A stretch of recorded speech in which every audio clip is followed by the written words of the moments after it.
Mesdames et messieurs, bonsoir et bienvenue dans cette édition du journal. Au sommaire de l'actualité, le tout premier stade au standard international de Mandiafa a été réceptionné ce matin par le ministre de la Jeunesse et des Sports, Maïdé Hamid Loni. Les jeunes ambassadeurs francophones célèbrent la journée internationale de la francophonie par le biais d'une conférence-débat placée sous le thème « L'éducation comme outil d'émancipation » à suivre dans un instant. Dans cette édition également, Dr Kanabé Benoît, médecin généraliste, partagera des conseils pratiques pour faire face à cette période de canicule. C'est tout pour ce sommaire. Bienvenue une fois de plus. La cérémonie de remise technique du stade de N'Djamena s'est tenue ce jeudi 20 mars 2025 sur le site de construction à Mandiafa dans le 7e arrondissement. Le ministre de la Jeunesse et des Sports, Maïdé Hamid Loni, a réceptionné les clés de ce chef-d'œuvre architectural. Gakutu Mathurin commente les images marquantes de cet événement. Après 1278 jours, soit 6 ans et demi de travail acharné, des travailleurs chinois et tchadiens ayant bravé les canicules, les intempéries et la pandémie de Covid-19 ont finalisé la construction du nouveau stade de N'Djamena. Lors de cette cérémonie de remise technique, le ministre des Sports, Maïdé Hamid Loni, a honoré de sa présence cet événement marquant. En remettant les clés au ministre tchadien des Sports, M. Lizi, directeur général du projet pour l'entreprise chinoise Sangchi Construction Energy Group Corporation, ce dernier a exprimé au nom de tous les employés chinois et tchadiens ayant contribué à ce projet sa satisfaction d'avoir surmonté ensemble les défis rencontrés. SCEGC est un grand entrepreneur de construction coté en bourse en possédant 18 qualifications de conception de catégorie A et des droits d'exploitation à l'étranger qui ont beaucoup d'expérience dans les domaines d'investissement, de prospection, de conception, de construction et de gestion. J'espère sincèrement que notre entreprise pourra contribuer à la construction d'infrastructures de la République du Tchad à long terme.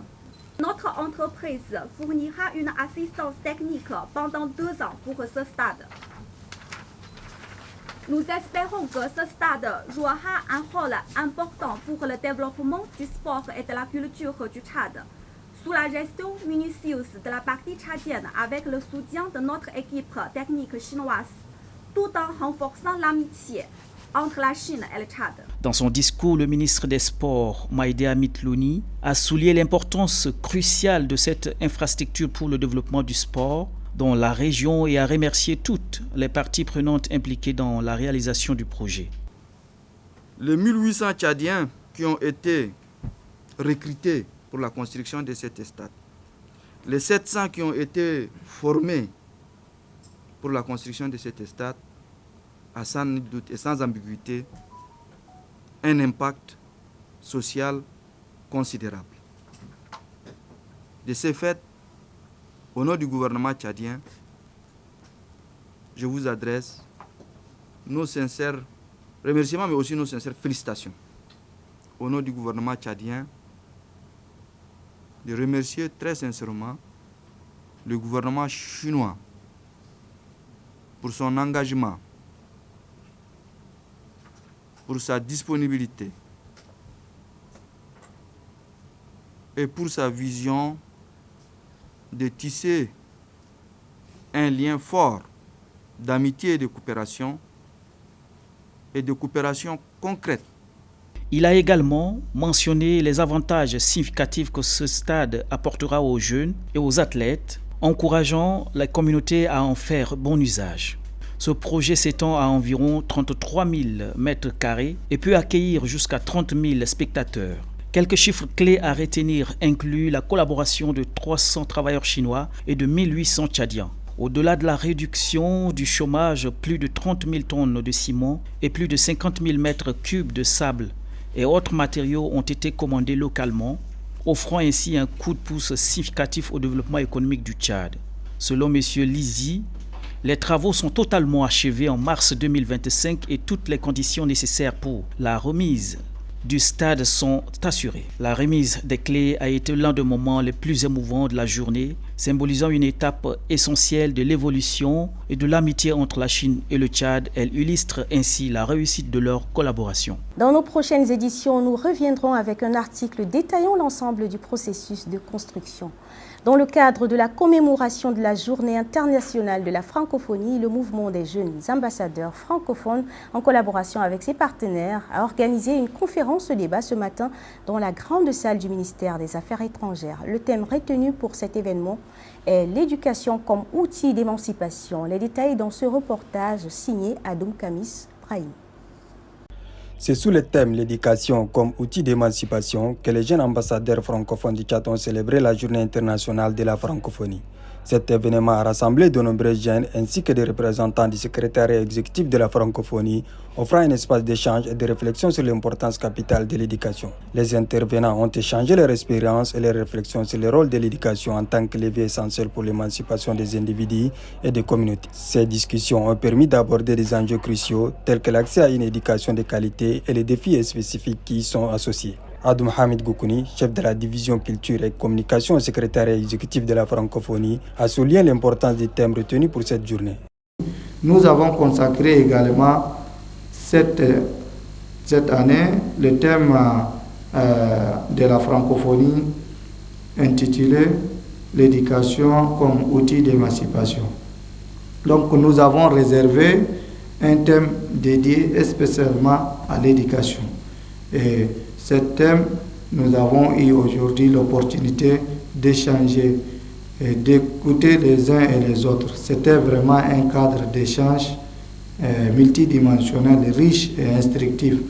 Ramian Ozé, coordonnateur national des jeunes ambassadeurs francophones, appelle les jeunes à s'engager aux côtés du mouvement pour promouvoir les valeurs de la francophonie.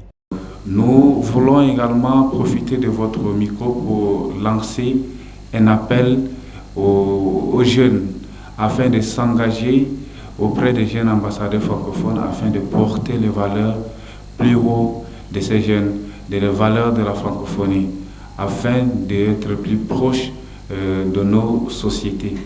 La cérémonie s'est achevée par une exposition de livres mettant en lumière des œuvres littéraires francophones qui a suscité un vif intérêt parmi les participants. Cette instance conviviale a non seulement renforcé les liens entre les intervenants, mais également permis de célébrer ensemble la richesse de la langue française et son rôle fondamental dans l'émancipation des jeunes. Ce jour marque la clôture de l'atelier de validation du manuel d'intégration qui s'est tenu du 15 au 17 mars à Maïlao. Cet atelier avait pour objectif de valider le manuel pédagogique sur le genre et le changement climatique. Une cérémonie de clôture a été organisée ce jeudi 20 mars au centre de curricula. Un reportage de Fantasue rendu par Asiam Kanjara. Plusieurs acteurs du secteur éducatif ont participé à l'atelier de validation du manuel d'intégration du genre et du changement climatique qui s'est tenu du 15 au 17 mars à Maïlao. Cet atelier a permis de renforcer les compétences des participants en matière d'intégration du genre et du changement climatique dans le système éducatif. Un présidium a également été constitué pour superviser les activités liées à la mise en œuvre du changement climatique. Les participants expriment leur gratitude envers le centre curricula ainsi qu'envers le ministre de l'Éducation nationale et la promotion pour leur soutien constant. Ils recommandent la mise en place de conditions propices à l'éducation tout en intégrant les enjeux liés au genre et au changement climatique dans le système éducatif. Considérant l'insuffisance d'outils pédagogiques en général et de manuels sur le genre et le changement climatique en particulier, afin de prendre en charge le bien-être des élèves. Pour le ministre de l'Éducation nationale de la promotion civique, Dr Aboubakar Assidik Tchoroman, cet atelier constitue une initiative importante pour le système éducatif visant à introduire des réformes dans les pratiques pédagogiques afin de renforcer la transmission des valeurs éducatives. L'enseignement doit aujourd'hui former des jeunes capables de s'adapter à un modèle de constante évolution et en leur permettant les valeurs, en leur transmettant les valeurs de respect de l'environnement, l'égalité des chances. L'intégration des problèmes du genre et du changement climatique dans nos programmes éducatifs est ainsi une avancée majeure vers une éducation moderne et pragmatique.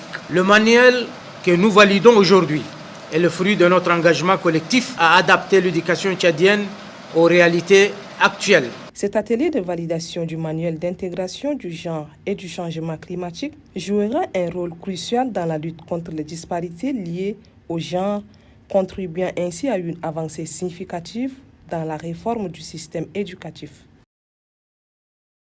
Le 20 mars de chaque année, la Journée internationale du bonheur est célébrée dans le monde entier. Une initiative promue par les Nations Unies depuis sa première proclamation en 2012. Cette journée met l'accent sur la recherche du bonheur comme un objectif humain fondamental et souligne l'importance d'une approche inclusive et équitable dans le développement socio-économique, nous dit Dimetoidom.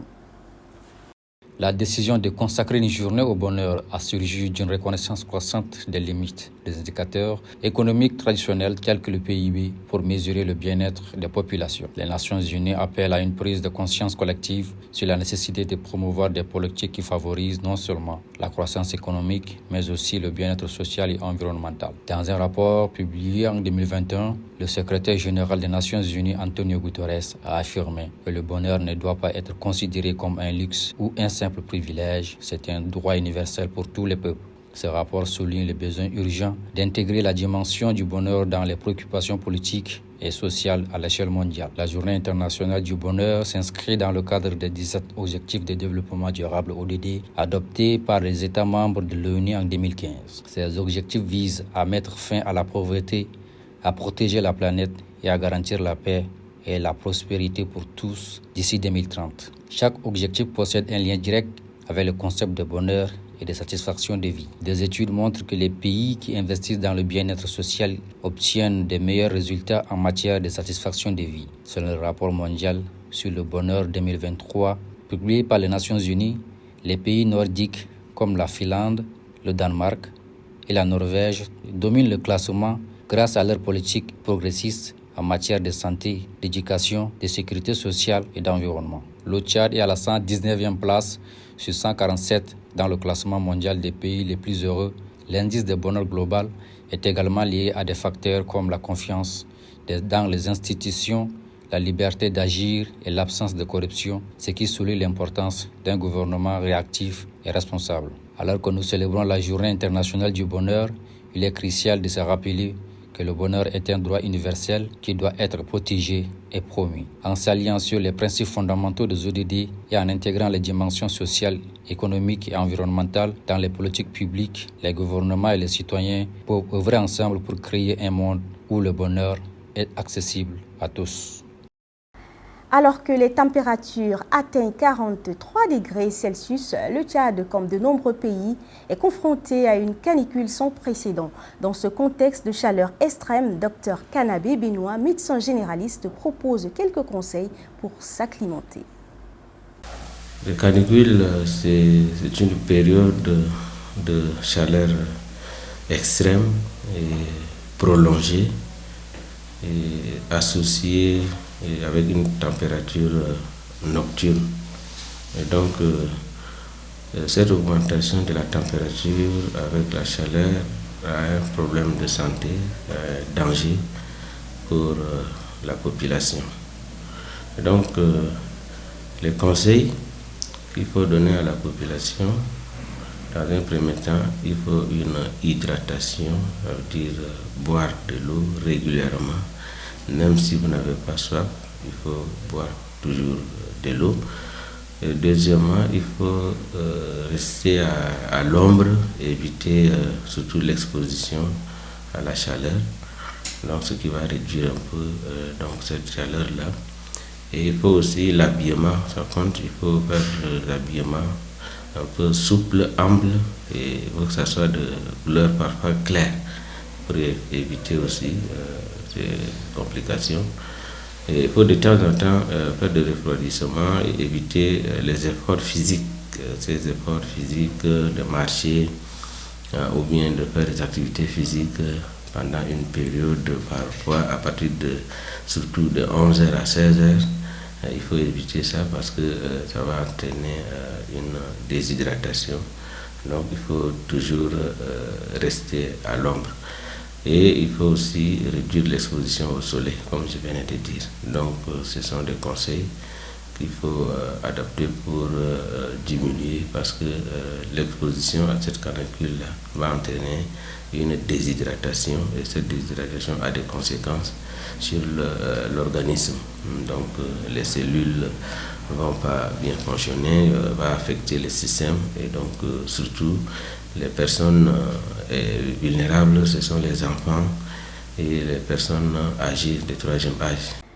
À l'approche de la saison des pluies, les travaux de renforcement de la digue du 9e arrondissement de N'Djamena accusent du retard, ce qui suscite l'inquiétude des résidents. Yacoub Abdellah Maouloud et Tangassou Amta se sont rendus sur place. Voici leur reportage.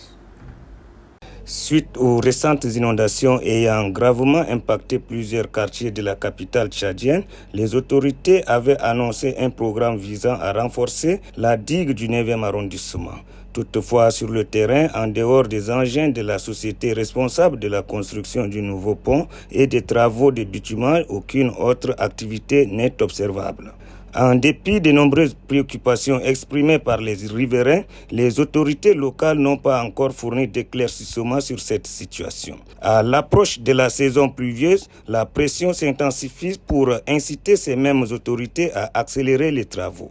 Les habitants de cet arrondissement appellent à une action rapide afin de prévenir la récurrence d'inondations dramatiques qui ont touché la ville dans son ensemble et le 9e arrondissement en particulier au cours des dernières années. L'année dernière, nous avons été sauvés par une société chinoise qui a renforcé la digue de Walia. Nous attendons maintenant le gouvernement pour effectuer d'autres renforcements, car la saison des pluies se capte à l'horizon. Le ministère en charge a récemment lancé une alerte que nous avons vue dans les médias. Je dirais que c'était une théorie, mais nous attendons également des actions concrètes. Malgré les efforts déployés par le gouvernement, le 9e arrondissement continue de faire face à un niveau élevé de vulnérabilité aux inondations. Par conséquent, une intervention rapide de la part des autorités est requise. Les résidents souhaitent que les engagements pris ne demeurent pas sans suite et qu'il soit mis en œuvre des solutions concrètes avant l'arrivée des premières pluies importantes. Faisons le tour de l'actualité internationale avec Barka Laksou.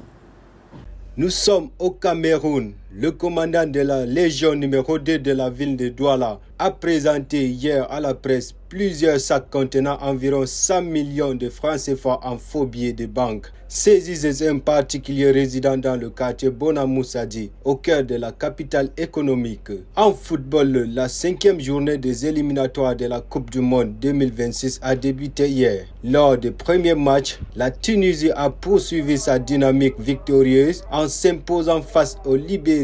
Madagascar, quant à lui, a réalisé une performance convaincante en remportant une victoire contre la République centrafricaine. En revanche, le Cameroun, avec ses lions indomptables, n'a pas réussi à s'imposer et a été tenu en échec par l'Eswatini sur un score de 0 but partout. Néanmoins, le supporter tchadien connu sous le nom de Saou manifeste une grande impatience à l'approche de la rencontre avec le Ghana qui se déroulera demain à Accra. En Belgique, l'Union européenne a ouvert ce jeudi un nouveau sommet à Bruxelles consacré à la défense et au conflit en Ukraine. Les 27 dirigeants des États membres discuteront également de l'importance de renforcer la compétitivité, de la gestion de la migration irrégulière, de la situation au Moyen-Orient ainsi que des enjeux économiques de l'Union européenne. Enfin, en Turquie, des milliers de citoyens ont manifesté hier soir devant la mairie d'Istanbul, faisant ainsi part de leur mécontentement à l'égard de l'arrestation d'Ekrem İmamoğlu, principal opposant du président turc Recep Tayyip Erdogan. C'est tout pour cette édition. Merci à vous de l'avoir suivi. Très bonne suite des programmes. Moi, je vous dis à demain.